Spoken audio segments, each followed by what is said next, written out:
Le British Museum recèle de véritables trésors sur les civilisations anciennes, sauf apparemment sur les Israélites. Jonathan, je viens de parcourir le musée et je n'ai pas vu grand-chose concernant la grande histoire de l'ancien Israël. Où est-ce passé? Eh bien, à vrai dire, nulle part.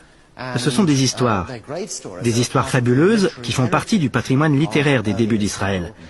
Mais on ne peut pas les étayer d'éléments archéologiques. Que faut-il en conclure? Est-ce à dire que l'Ancien Testament n'est que pure fiction? Et l'Exode, et l'invasion du pays de Canaan?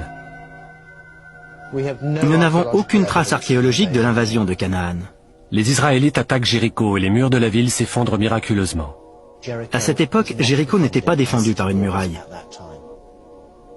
Ils massacrent les habitants, puis s'en vont détruire d'autres villes. À ce moment-là, la plupart des villes citées n'étaient pas occupées. Et ils prennent possession du pays de Canaan. D'après moi, les Israélites étaient des Cananéens. Pour retrouver des traces de Josué, il faut donc examiner les vestiges du XIIIe ou du XIIe siècle avant notre ère. Le problème, c'est que Hamden Taha n'en trouve pas le moindre.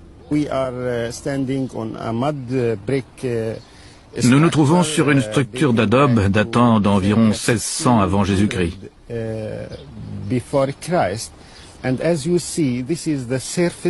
Et ce que vous voyez là est le sommet du tel, ce qui signifie que le site a été abandonné à la fin du XVIe siècle et n'a pas été réoccupé ensuite.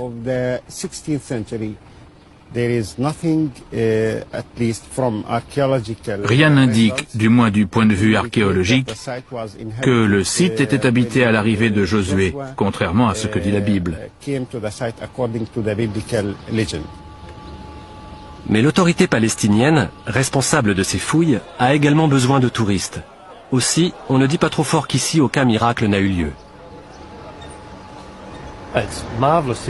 C'est merveilleux. Je suis venu d'Australie et me voilà sur le site de la Jéricho de l'Ancien Testament. C'est incroyable. Regardez de l'autre côté du Jourdain, imaginez les enfants d'Israël traverser le fleuve et marcher autour de la ville. C'est très plaisant pour l'âme. Est-ce qu'on visualise facilement la scène quand on connaît bien les textes? On imagine la multitude traversant le fleuve? Je les imagine bien, oui. Se tenir comme ça sur l'autel, c'est incroyable. Se dire que ça s'est vraiment produit.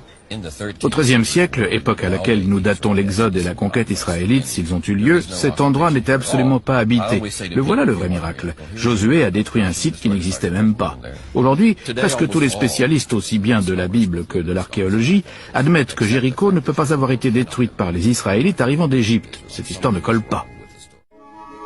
Le livre de Josué cite 12 villes cananéennes décimées par les Israélites. Mais aujourd'hui, les archéologues affirment que sur ces 12 villes, 11 étaient soit inhabitées, soit intactes. C'est donc une toute nouvelle version de l'histoire qui se fait jour. Les Israélites ne sont jamais allés en Égypte. Ce n'est pas une réalité historique. C'est une légende, une reconstitution réalisée aux alentours du 7e siècle d'une histoire qui n'a jamais eu lieu. Mais lorsqu'un journal national publie un article où Zev déclare que les Israélites ne sont pas venus d'Égypte, de nombreux Israéliens dépourvus de convictions religieuses s'alarment. C'est ce que lui a dit un membre du gouvernement. Il m'a dit qu'après avoir lu l'article, où j'affirmais que l'Exode n'avait pas eu lieu et que nous n'étions pas venus d'Égypte, il n'avait pas pu dormir pendant 3 jours. Et pourtant, c'est un laïc qui occupe des fonctions importantes au ministère de l'Éducation. Tout de même, quelque chose ne va pas dans l'histoire de la Bible. Voilà que je découvre qu'à l'époque où les Israélites auraient fui l'Égypte pour rentrer en Canaan, le pays était dirigé par Pharaon. Ce n'est pas ce que dit la Bible. Nous voici à Afek, un camp militaire à proximité de Tel Aviv. À l'époque de l'Exode, au XIIIe siècle avant notre ère, cet endroit était une garnison égyptienne. Les Égyptiens ne sont pas du tout mentionnés dans l'histoire, et c'est l'un des meilleurs indices indiquant qu'elle ne décrit pas la réalité du XIIIe siècle. Car s'il existait un élément important en Canaan au XIIIe siècle, à l'époque du grand Ramsès II, c'était bien l'administration égyptienne du territoire. Cet édifice était le quartier général égyptien. Du 15e au 12e siècle avant Jésus-Christ, pendant 3 siècles donc, l'Égypte a régné sur Canaan. Canaan était une province d'Égypte avec des administrateurs égyptiens sur place, en poste à différents endroits, dont ici. Donc, quitter l'Égypte n'aurait servi à rien. Aucun élément ne prouve que Josué ait conquis ce pays. Mais après tout, il n'existe pas non plus de preuve que Guillaume le Conquérant ait conquis l'Angleterre en 1066.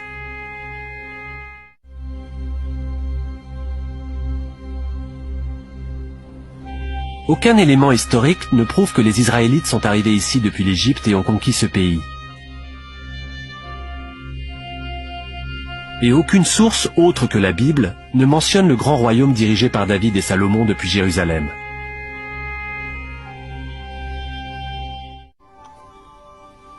Une enquête qui mène à des découvertes archéologiques des plus mystérieuses. Certains spécialistes soutiennent que l'histoire des débuts d'Israël est un conte, ce qui signifierait que cette grande structure pourrait appartenir au monde du mythe et non à la réalité. Mais j'y viendrai plus tard.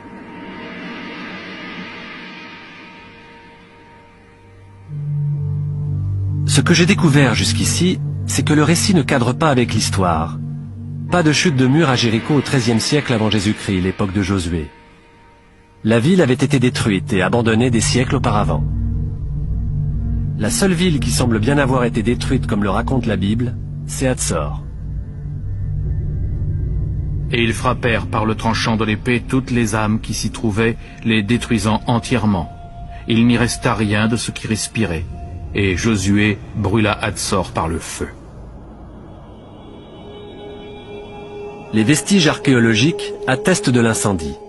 Mais ce que la Bible ne dit pas, c'est qu'à cette époque, Canaan était sous domination égyptienne. Et d'après les archives égyptiennes, Hatzor a été attaqué par le pharaon Séti Ier.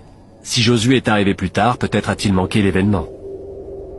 Nous savons que vers l'an 1300, Séti Ier a détruit Hatzor, car il s'en vante dans une célèbre inscription. Est-ce que ça a vraiment signé l'arrêt de mort de Hatzor?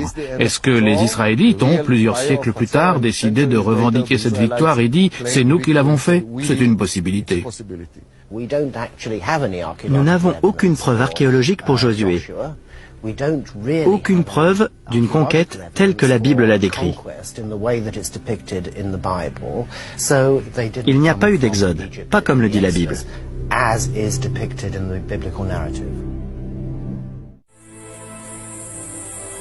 The evidence we've found